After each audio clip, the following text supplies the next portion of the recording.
Are in deep trouble against Australia at the Eden Gardens in Kolkata after the decision to bat first backfired on South Africa. So the question is, was it their batting that is to be blamed after the collapse, or was it exceptional bowling in overcast conditions by Australia? Jamie Alter is at the Eden Gardens in Kolkata. Chetan Narula is sitting in the comfort of his home, having come back from seeing another Indian brilliance at the Wankhede Stadium. Thank you so much, gentlemen. Jamie, Eden Gardens is lit up. And rightfully so. It's a big occasion, the second semi-final. But what this also means is South Africa have followed the script of their past, and they look like they are in deep trouble. Unfortunately, that is the case. You know, we discussed at the pre-show, this was a massive advantage. But what useless batting is this? This was nothing great bowling. This was just accurate bowling. Some sharp fielding. Pat Cummins' catch was fantastic. There really is nothing to... I mean, Temba Bavuma, okay, out for a duck. We're not surprised. Quinton de Kock, what, 7-8 dot balls pile up, and he tries to manufacture a shot. I've been saying the whole tournament, Quinton de Kock will play a loose shot when it comes to a knockout match. I granted that Aiden Markram is not used to bat so early in the innings. This was an uncomfortable situation for him. But what shot did he play? What shot did Rassie van der Dusen play? 30 years, Meher, we're still talking about how when it comes to a knockout match, collectively, these jokers lose their marbles.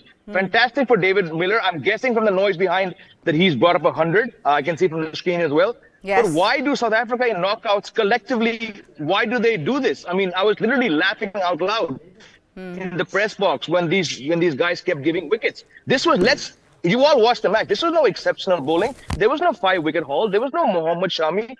This is just South Africa playing to potential when it comes to knockout matches. And we talked about 250. This team will barely haul themselves to 220 right now at this rate. Let's also get Chetan's reaction to this. Chetan, it's one thing that, you choose to bat first and you think you're going to get slightly better conditions than what South Africa got. So in that sense, yes, a bit of bad luck there for South Africa. They choose to bat first, it's a problem. They choose to bowl first, it's a problem. This was one of those days when batting first wasn't as easy. But having said that, what do you blame that kind of collapse where they were 24 for 4 down to? Was it just absolutely poor batting from South Africa, or was it some superb Australian bowling in under those overcast conditions? It was a mix of both, Meha. In these conditions, again, I have no doubt in my mind that you needed to bat first. You just needed to bat first, given the pitch, how the pitch is playing. It's actually playing a little too slow. I mean, Travis Head is bowling and picking up a couple of wickets. That goes to tell you that the pitch is actually playing slow. In the initial overs, it was moving around. The ball was literally dancing around. I don't give too much credit to Temba Bavuma as it is. So the South African top order was a little hamstrung, but they had some good deliveries. You look at the delivery Aiden Markram got. The ball stopped. Mitchell Stark's ball stopped on the pitch, and it didn't reach at the same pace to Aiden Markram. At which it was bowled. So he was early into the shot. He couldn't even check his shot given the pace of the ball. So I still think that, batting first was the good decision today. It's just that because they lost too many wickets at the top, that might be the difference. In these conditions, you just needed to thumb down and you just needed to bat without losing. Maybe a couple wickets would have been fine, but 4 wickets for 24, that was a bit too much. So that will probably end up being the difference. But now this pitch looks, as if you can defend 250 on it, 240, 250. You can easily defend on it. David Miller has played a fantastic knock. And, I would not put it past South Africa to defend it, especially if they can trigger a top order collapse in Australia as well. Okay, so let's look back at what happened. Having opted to bat under cloudy skies, South Africa made a terrible start to their attempt to put Australia under pressure. Out-of-form skipper Temba Bavuma, he was out for a duck in the very first over, bowled by Mitchell Stark. And South Africa's most informed batter, Quinton de Kock, he made just 3 runs before falling to Josh Hazlewood. The 2 new ball bowlers added another wicket each, that of Aiden Markram and Rassie van der Dusen, respectively, as South Africa slipped to 24 for 4. After a brief rain delay, David Miller and Heinrich Klassen counter-attacked in style, the former hitting Adam Zampa for 2 sixes on his way to a half-century, and now he has completed his century. But matters were pulled back by the unsuspecting spin of Travis Head, who first bowled Klassen for 47 and then trapped Marco Jansen for a golden duck next ball. Miller held up one end admirably, and if it weren't for him, South Africa would be in deeper trouble. He got some support from Gerald Coetzee, but the innings never really looked like getting to a threatening territory for Australia. Now, Chetan says that this could be a total that South Africa will fancy themselves to defend. Jamie, do you agree? Unmute yourself, please. Unmute yourself. Yeah, sorry, I put it on mute because everyone's watching the match on their phones here. Look, 210, 212. No, it's not going to test this Australian team. I think South Africa have just shown why no one takes them seriously in knockout matches. Yes, a couple balls stopped, but this was just, you're a World Cup team. You played in these conditions. You played a match here 10 days ago. You haven't learned from your mistakes? I don't know. I just think that this is going to be a cakewalk for Australia. They've shown in putting together 7 wins in a row what metal they're made of. And South Africa, I mean, had this been their first match at Eden Gardens, I would understand. You know, you played here, you got out for 83, show some spine, apply yourselves. It just was that typical pattern of, oh no, 5 dot balls. Let's try and do something. Chetan was right. Why couldn't Quinton de Kock face 40 balls for 12 runs, 15 balls? He did not want to cash in. Rusty van der Dusen did the hard yards, didn't want to cash in. It's just you have to question, despite the ball stopping, despite the overhead conditions, you cannot be playing a semi-final in the same way you played your last 9 matches. To me, it's just unacceptable. And I think they're going to pay the price once again for just not batting well in somewhat tricky conditions. Not the first team to bat like this. Why do they always stand out for their utter abjectness? I'm just shocked at how inept this team is when it comes to knockout matches. Which is true, though. They are up against a team, Chetan, who were down 91 for 7 and came back to chase the total down with Glenn Maxwell playing the innings of his life and, in fact, the greatest ODI knock of all time, as many would believe. That's a team that they're up against. Are you really expecting South Africa to be able to defend a 220, 230 target? Meha, anything can happen in sports. So, I mean, never say never. I mean, even yesterday we saw what kind of pressure, you know, Kane Williamson and Daryl Mitchell were able to put India under, and India has scored 400 on that pitch. So there can be passages of play where, you know, the game can turn. After all, South Africa have also come to play. Look, there's no doubt Australia are overwhelming favorites. But you have to again go back to the first game that India played, India-Australia. They were chasing 200 and India had them at 2 for 3. What if Australia are 2 for 3? Then, like I said the other day, a 200 total appears 300 if you have the opposition at 20 for 3, 30 for 3. So that's the kind of start South Africa needs. They need the same start that Australia had. And if that happens, then it is game on. The pitch is not easy to bat on. The ball is stopping on the pitch. So they will fancy a shot at defending it. It's better to defend 200 than to defend 100 runs, right? And that's what they were looking like when they were 24 for 4. But yes, no doubt in my mind that Australia is the overwhelming favorites here. And like Jamie said, their top order batting was actually a joke. I mean, why couldn't Quinton de Kock just settle down, face 40 deliveries? Why couldn't they be 30 for 1 or 30 for 2 in 10 overs or 15 overs and then take it on from here? And maybe we would have looked at 250. So 250 on this would have been a very, very defendable target. They're 50 runs short there. Now David Miller's also gone. So from that aspect, yes, Australia, the favorites. But again, in sport, never say never. 209 for 9 is what South Africa are at the moment, with David Miller also having gone back. Jamie, just a bit of appreciation here for David Miller, who played a lone hand really in this innings. And if somebody else would have sort of stood up with him, you know, maybe a Klassen could have played a longer innings, things could have been very different for them. Look, we've spoken about what that rain delay did for Australia in that Sri Lanka match. There was a different South African duo batting after that rain delay, in which it never actually rained, to be fair. Miller took on Zampa. He saw, okay, here's Australia's #1 bowler in this World Cup. Let me take him on. And the crowd was lapping it up. So it's not like they didn't show spine. But then you go and get out to Travis Head. Okay, Travis Head bowling is a surprise to ball. But you need to see him as a weak link. How do you give Travis Head 2 wickets? You've been here before. I cannot underline the fact that the advantage this team had of at least training here, playing a match here in these tough conditions. Have they learned? They've not learned. Yes, they've improved on 83 all out. But you just have to question. I mean, sometimes I think South African teams just get caught up in trying to be, let's bash our way out of trouble. We've been here for 30 years in a row. Let's try and bash out. Need to apply yourselves better. You know, I'm not saying they've also picked 2 spinners. It could get very, very tricky for Australia, but just the required application, which is needed in a semi-final, you need to curb your enthusiasm, to use a cliche. You need to have a second plan. Did these batsmen have a plan? No. Full marks to David Miller for standing up in a World Cup semi-final, weight of history on his shoulders, playing a blinder. But, you know, somebody had to support him. Your next highest score cannot be 47. In a league match against Netherlands, Bangladesh, okay, we take this. Somehow, and I don't think they have the answers, they need to do what separates truly great one-day teams by finding ways to get out of tough holes. Okay, from 24 for 4 to 200, whatever the score is, that is progress. Okay, it looks like we've got disconnected. So, have we got him back?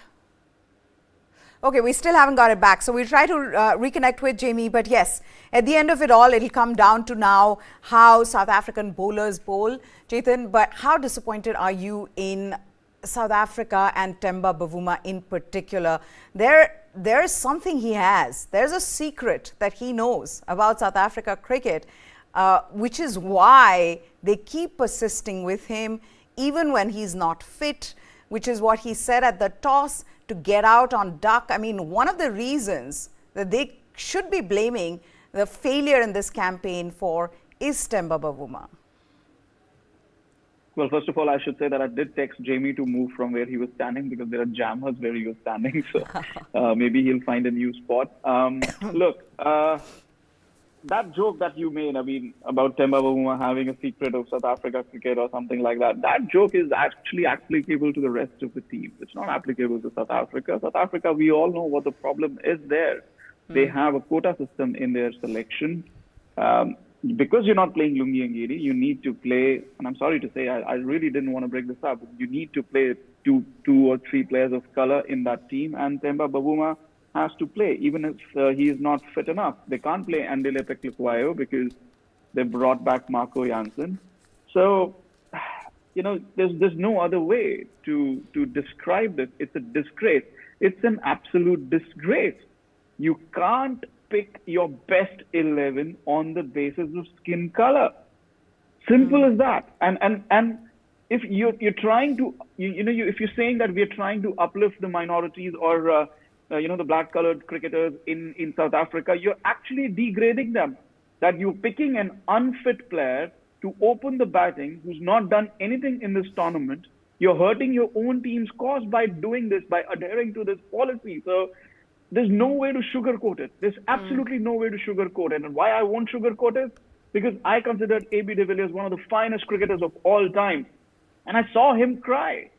I saw him cry 8 years ago for this very thing. And it's again happening at the same stage of the World Cup. And we are talking about South Africa is not able to do this, South Africa is not able to do that. They don't even have a proper opener playing in the semi-final of the World Cup. So it's something that can't be taken up as a joke. It's absolutely disgusting what they do in the name of quota system in South Africa cricket. And it's just disappointing. It's just so disappointing. And yeah. Jamie, what was the conversation among South African journalists, when they saw this kind of performance? Because this isn't the first time that we've seen South Africa collapse in the way they did. It's a good team. They've actually done well throughout the tournament. They were in the #2 position on the points table going into this semi-final. So they have been a good side. But come a knockout match, and especially against Australia, everything falls apart for them. Yeah, so the look around the press box was very grim. A lot of people didn't move. A lot of people who've been covering cricket for 30, 30 years themselves, they were very grim. They didn't move. One person just looked at me and shrugged his shoulders and said, "Here we go again." Another person said, "Even by our standards, this is bad." And I said, "Are you sure this is bad?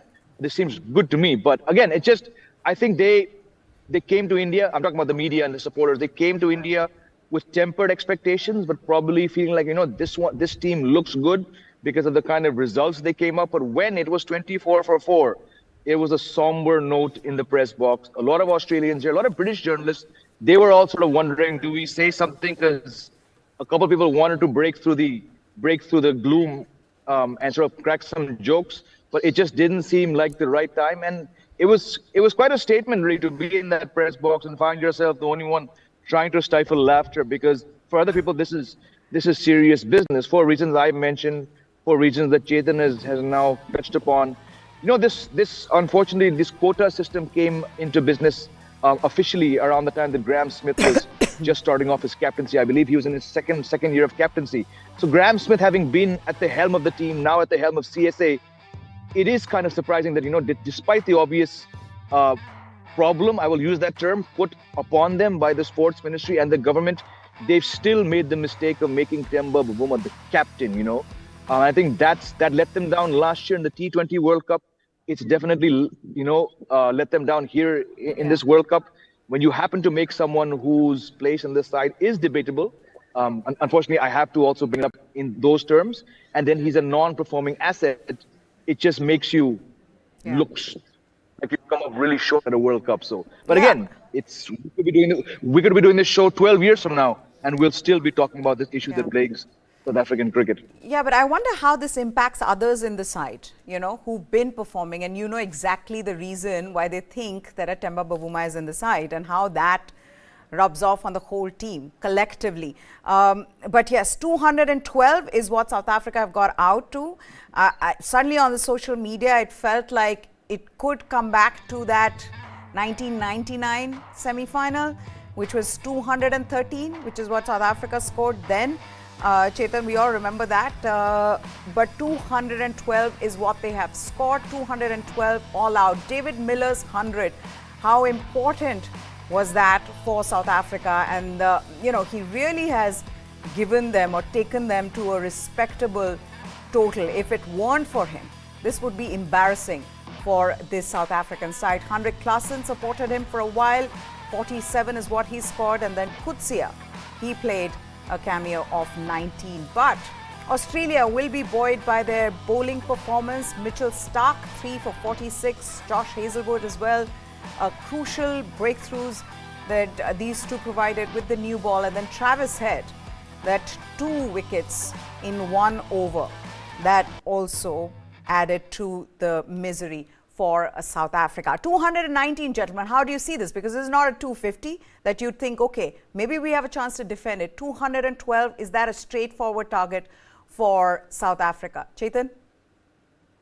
No, not in any way. I think, if the bulk of the runs from the Australian batting have come from David Warner, Mitchell Marsh, Travis Head, he's not done much apart from that one innings, but he knows how to score quickly. You get those 3 batsmen and you can put Steve Smith and Labuschagne under pressure. And we know how Steve Smith and Labuschagne play. They play, attrition cricket. They take their time. They like to run hard and they score boundaries in between. But when you're 20 for 3, doing that is actually tougher than, say, when you're 100 for 1. So in that sense, those 3 top order batsmen, the ball is going to move around. The new ball is going to move around. So if Marco Jansen can perform better than the way he did against India and can attack these 3 batsmen, again, anything is possible. I still think 212 can be defendable if you get that Australian top order. Get those 3 wickets, maybe even a 4th wicket, and this could be game on for South Africa. It just depends on how the first 10 overs go. Talking about David Miller, absolutely brilliant knock. You take away his runs, it's 100 all out. Heinrich Klassen wouldn't have, gone on to score those 40 odd. You needed that partnership. You needed that partnership with South Africa to come on, somebody to stabilize things after they had lost 4 wickets. Yeah. And once they were able to do that, somebody like a Miller, I think he played brilliant knock. He played a knock which is not in his natural way of playing. I say this very often. I think I cracked this joke to Jamie that whenever I see David Miller play, he actually does nothing of note. But this is the first time, and it's a good time to do something of note. And he scored a century in a World Cup semi-final, which even if he loses the game or South Africa loses the game, he's going to remember that knock for a very, very long time. So he's given South Africa a total they can fight with. Again, I'm saying this: they can fight with. It's not an outright defendable total. It's only defendable if you take those 3-4 top order wickets. Do exactly what Australia did to the South African top order, and this is game on. David Miller scored 101 runs, and the rest of South Africa scored 101, and that has been the difference in this side in how they have gone about batting. Jamie, a little bit more on Australian bowling. Given that there have been moments where they've been inconsistent in the tournament, especially someone like a Mitchell Starc, he's had an on and off tournament. How happy would they be to see Mitchell Starc bowling like this, Josh Hazlewood bowling like this before they are to look at going into the final? Let me address the last part. When Starc was doing things, there were a lot of Indian journalists here, not just Bengali journalists who come like me from out of state, and they were worried seeing how accurate Mitchell Starc was, because they get a feeling that that's the team that they're going to be playing. Their team is going to be playing on Sunday. Look, the Pacers did very, very well. All three of the Pacers were very, very well. Nobody has more than 3 wickets to show. But we know in cricket, the final column doesn't always tell how good you were. I thought the fielding was exceptional. You had to get a sense of how brilliant our boundary patrollers like David Warner were today. But again, on a day when Adam Zampa has an off day, they gave wickets to Travis Head. So you can question South Africa's approach, and you can also question, look, again, Zampa had a bad day. This is his third bad day out of 10 matches. But look, they have the ability for others to come and step up. Glenn Maxwell bowled 10 overs, didn't get a wicket. I don't think he went for more than 3.5. Travis had a part-timer, was called on because of the pitch, also called on because I'm sure that Pat Cummins could tell it's not really Zampa's day. And that's fine. Zampa's been outstanding for, I think, 7 matches in a row after 2 dull matches. But on a day when South Africa really should have punished Zampa more, they go and gave 2 wickets to Travis Head. So it just says, yes, the track is tough to bat on. 213 could look like 300 if they're 20 for 3 or something. But for that to happen, Marco Jansen is going to have to got a good bowling attack. Gerald Coetzee has been outstanding. Rabada is Rabada, 2 spinners. But like Chetan said, if it's not 30 for 3 and these 2 guys, look, Travis Head is due for a score. He's had 4 matches on a row. I don't think he's got past 10. He's due. David Warner, I just want to bring up one more thing. We talk about vibes in the stadium. Barring the Indian team and barring the Australian team, teams in this World Cup do not seem to want to let their guard down. They do not want to sort of gel with the crowd. Of course, David Warner with his IPL experience has a terrific social media game. But even when the DJ is not playing Shivalli and David Warner is not doing that pushpa step, he gets the audience involved. And of course, you can argue that happens when your team is doing well. But the South Africans, they look so rigid. They look so stiff, I know they're batting. They're not in the field. But just like yesterday at the Wankhede, when the New Zealand shoulders were drooping, sometimes even when things aren't going well, you pick up signs from how the players are. Yesterday, New Zealand's fielders, I mentioned Mark Chapman, Glenn Phillips, I think Jimmy Neesham was on the field for a while, and then Mitchell Santner. Long before that partnership between Daryl Mitchell and Kane Williamson started, they had given up the match. It said in their body language, balls were sailing over their head, their shoulders were drooping.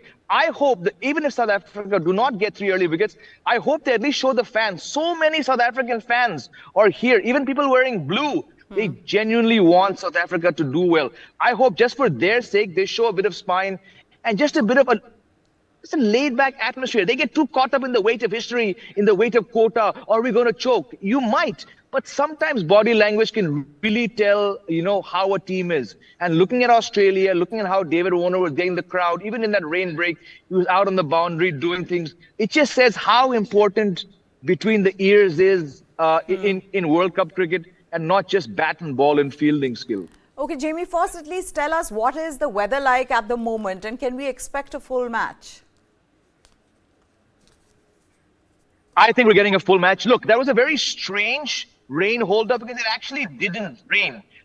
It's very surreal to see the ground staff react so quickly, but then stand there for 30 minutes not knowing what to do. They were on guard, they were looking up, but it didn't actually rain that much. So I don't think it's going to be a factor. If it's not rain right now, and like I said, since 5:40, I've been looking up. The sky remains the same. The wind remains the same, or the lack of wind remains the same.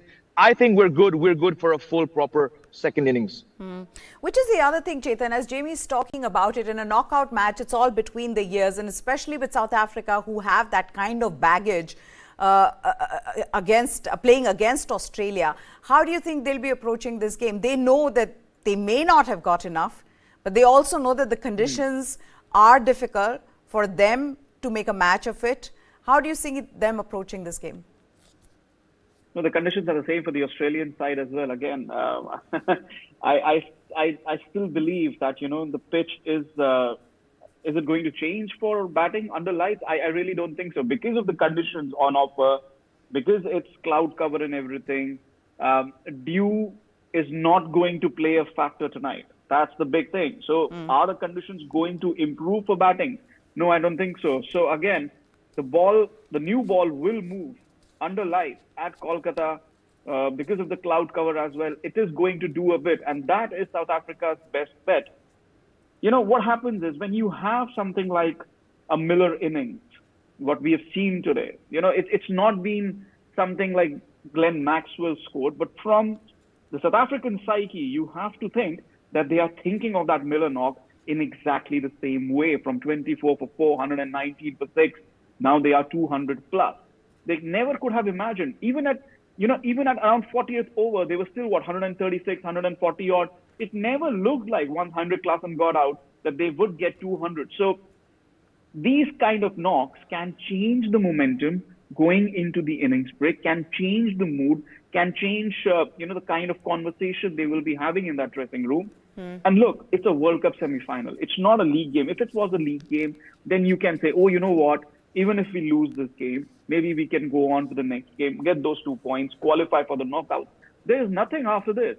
This is do or die. So I think South Africa will come out charged up, and they will say, okay, you know what? We are going to have a nice go at the Australian top order. Again and again, I totally understand where you're coming from, saying that Australia, have this in the bag with what Jamie thinks. I absolutely agree with you. Australia, absolute favorites. But we will know for sure after those first 10 overs. You know why I'm saying this? I'm saying this because if Australia were in South Africa's situation, I'd give them a better chance of coming out of it. If Australia had been out or had been dismissed for 212 in a semi-final, I would still put my money on Australia against South Africa, given what and how they approach their cricket. But South Africa has been a different story. And I'll tell you why. Because Australian cricket team is not fighting these quota selections, They are currently fighting to win this World Cup with unilateral thinking. Just to put it on one player, Temba Bavuma, who's out of form, what was Quinton de Kock doing? What was Aiden Markram doing? There's been so much praise about Aiden Markram. Today was the day when he had to put his hand up, but he didn't. You also have to consider what the atmosphere in the dressing room is like. You asked a little while ago, what sort of impact does this sort of selection make on other players? I was there in Mumbai when Heinrich Klassen scored that 100, when Riza Hendrik scored that 70, 80 odd. Yeah. And they both came for the post-match conference. And who asked them questions? Only the South African journalists asked them questions. And what questions did they ask? I think it was a few months back when Riza Hendrik and Heinrich Klassen had come out against this quota selection policy in South Africa. Riza Hendricks admitted that he might not play a World Cup game despite scoring that half century. He admitted that point blank. Heinrich Klassen said, it is what it is. We can't do anything about it. After scoring those runs for South Africa in Mumbai, beating England to pulp. So even in those positive moments, even in those victorious moments, these questions do not leave the South African side. And the reason, it's not Temba Babuma's fault. Let's be very, very clear about it. Yeah. No, I get that. It's the selection quota system's fault. Yeah. So I am blaming that. I'm not blaming Temba Babuma. So from that perspective, this is a non-stop thing. This thing stays in that dressing room. If they can overcome it and say, okay, you know what, despite all of that, we still have something to fight for. We still have a score that we might be able to defend, that might just unite this dressing room, and they might just come out fighting. I think their body language in the first few minutes will tell us a lot. Yeah, their first true. 10 overs are going to tell us a lot. Jamie, you wanted to add to that? Because I have to move on now to the next topic. Unmute yourself. Very briefly, just to add, I have to blame Graham Smith and the whole selectors. Okay, play 4 quarters. Why did you have to make Temba Bavuma captain? You're putting the man in a very unfortunate situation. Play him. Use your quota system. Play 4 players of color. You need to make one of them captain. You didn't have to, you know. I'm not saying you go back to Aiden Markram just yet, because you tried it, it didn't work. Find someone else. Groom a leader. You can't groom a leader. It just doesn't. It just adds to their problems, like Chetan is saying. But this situation, to my mind, could have been avoided. Temba Bavuma has no business captaining a T20 side, and you made the same problem with the World Cup squad against a country that has never, ever stood up in World Cups. You burden them already with a burden problem. You made one of those burdens the captain. Beyond my comprehension, and I blame Graham Smith for this. Okay, let's move on now. No, Chetan, it's time for Indian cricket team, because they have left for Ahmedabad ahead of their all-important final at the Narendra Modi Stadium on Sunday, 19th of October. As the team jets off to Ahmedabad, there is a sense that the peak is near. After the way India beat New Zealand in the semi-final by 70 runs, despite being pushed into a corner, fans around the world, Indian fans around the world, in fact, are anxiously waiting for another brilliance from the men in blue won last time. The occasion doesn't get bigger than this. India are in the finals after having won every game that they played in this World Cup. A sea of blue has followed them wherever they've gone. Now, in front of a packed crowd at the Wankhede, at the world's largest stadium, they will look to create history.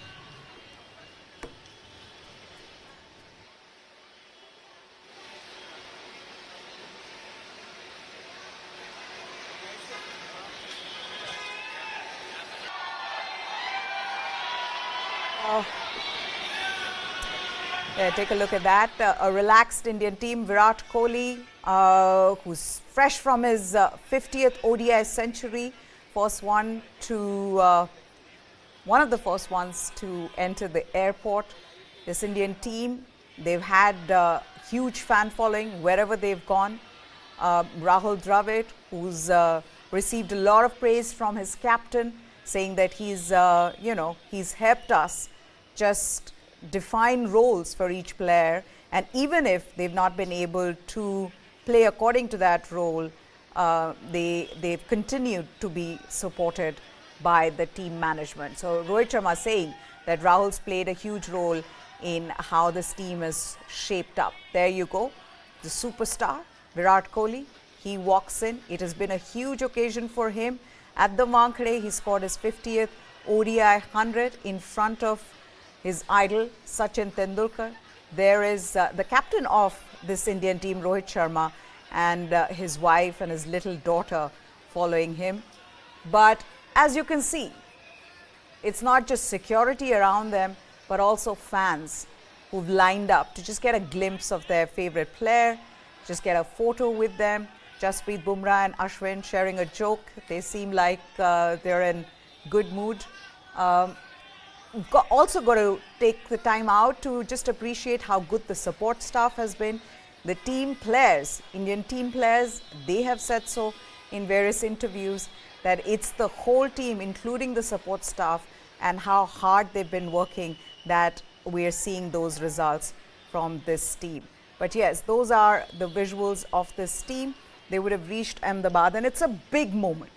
You know, it's one thing that on 5th of October, when the World Cup started, we said, well, India are looking good, but can they be the favorites? We all agreed that yes, they'll be in the top 4 given their familiarity of playing at home. But to be able to dominate in the way this team has, that is quite exceptional. I don't think anybody would have thought that this is the kind of dominance that we're going to see from this team. So it's just one more game at the world's largest stadium. Stage is set between South Africa and Australia. One will be there at the Narendra Modi Stadium in Ahmedabad for the all-important final on the 19th of November. Chetan, I just look at these players walk out to the airport, and go in. I'm just, I'm sort of amazed by how this campaign's gone for them. Every time I look at them, and we've had these conversations, right, where we've shown visuals of the team arriving or leaving one venue and going to the other, and I've always thought of it because you see them and you wonder, did you really expect them to be this good? Did they really think that they'd be this good? Why not? It's the Indian team. It's the foremost cricket team in the world at this moment in this sport. We talk often about how much bench strength India has. If Heinrich famously has been on record to say that, you can pick actually 3 Indian teams.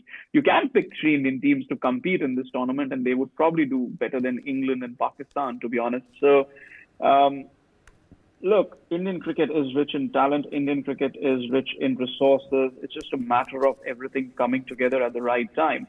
And I think it has. I don't think, you often ask me about, is it the most dominant Indian side? Is it the best bowling attack that we've had in a World Cup? I don't know about all of that. Like I said, we'll have that conversation on the 20th. But is it the best or is it the easiest run that an Indian team has had at a World Cup? As far as I remember, and I remember till 1996, 92 is when I started watching cricket. Prior to that, I don't know. I can't talk about 1987 World Cup, which happened in India and Pakistan. So 96, I remember, it was mad. It was like a bubble had burst, a bubble of emotions, a bubble of expectations, a bubble of anticipations. We grew up to what cricket can be as a sport in 1996. And from there, the expectations for each and every World Cup just grew and grew. 2003, it started with a poor opening game. And then obviously 2007, we know how it went. 2011, it was not as comfortable as this. You had somebody like an MS Dhoni, you had somebody like a Gary Kirsten to thumb down expectations inside that dressing room, to keep them calm. But even, in the final, you could see, there was a bit of nervousness about that Indian team. This team is absolutely different. Yeah. Everything is functioning properly. Everything.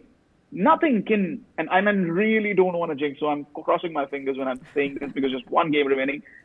It just doesn't seem like there's anything out of place. We have the example of the English side, right? When I mentioned about the jerseys, when I mentioned about everything going wrong, not one thing went right for them. And here we have the Indian team. There's not a single thing that you can point out and say, okay, you know what? This didn't work out for this Indian team. Even Hardik Pandya's injury worked out for them. So sometimes these things happen in a way because it's just written in the stars. So maybe it's India's World Cup to lose. I think, Sunday is just going to be just one of those days where India is going to finish the job that they've started and done so very well so far. Okay, now this is an important question for you, Chetan. Being a jersey expert, tell me if that jersey, can that be bought? Because I really like that jersey and even the sweatshirt, the one that they travel in. So yes, the blue one has just come out. The black one, there's also a black version of this that has also just come out. The orange practice jersey that you so much like, that has also just come out, along with the black track pants. So you can buy all of that at a very decent price of 5,000 rupees per piece. And the jacket, that's probably coming out in the winter months, from what I hear. Okay, there. If anyone wanted to know, you have all the details. Okay, now this was something that I read in the morning and I wanted to take it in the morning bulletin, but I could not. So here I am. This is Shreyas Iyer. He is talking about his short ball problem. And why I want to bring this out is that it's sometimes very easy to write somebody off. It's sometimes very easy to when you're watching these cricketers from the comfort of your homes, that you say, you know what, he has a short ball problem. What I've seen with Shreyas Iyer is that despite that problem, he has played crucial knocks for this team. And even yesterday at the Wankhede Stadium, that 100 was absolutely brilliant that he scored. So he says, this is his quote, he says, I didn't perform good in 1-2 matches at the start of the World Cup. I was getting the starts but wasn't able to convert them into big ones. But if you look at it, I was not out against Afghanistan and Pakistan, and then I had 2 bad innings. Then people started saying that he has a problem. Inside, I was very angry. I was not showing it, but I knew my time would come and then I'd prove myself. And it has come now at the right time. Sometimes it's okay, Jamie, to be angry, right?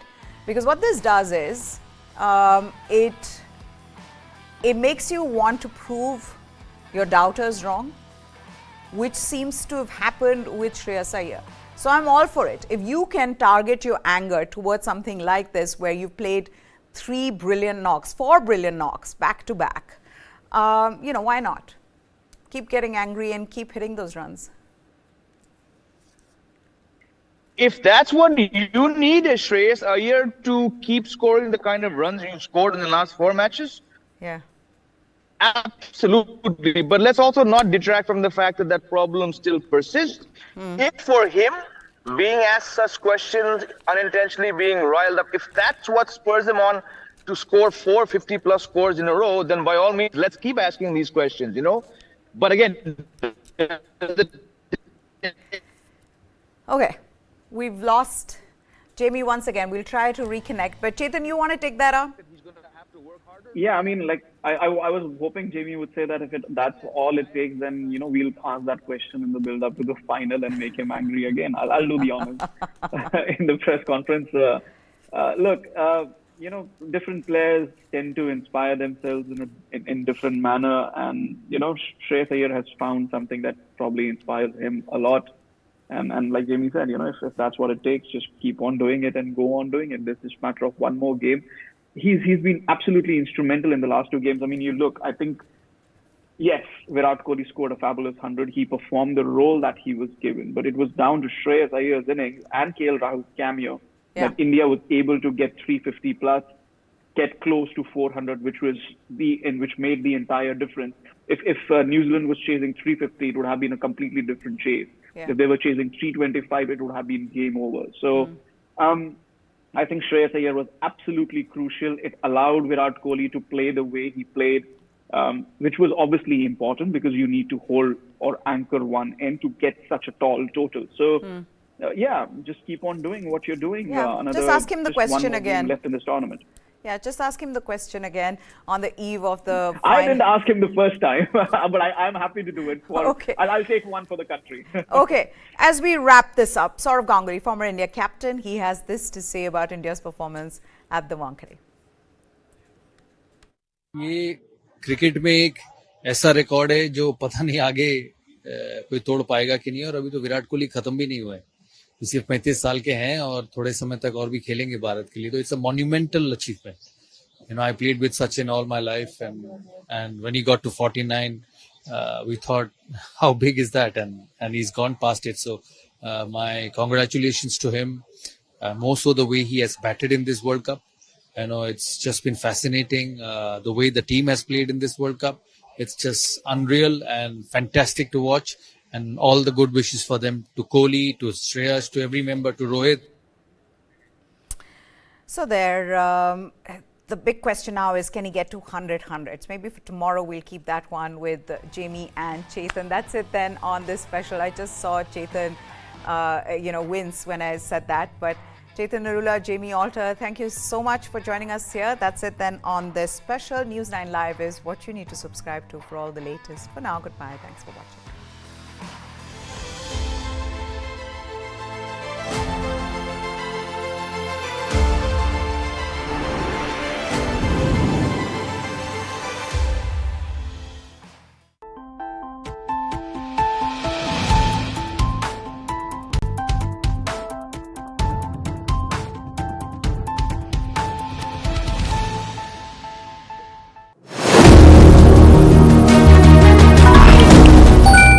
literally every major power in the world is gearing up with its own digital currency. And so is India. But India's UPI has taken digital transactions to the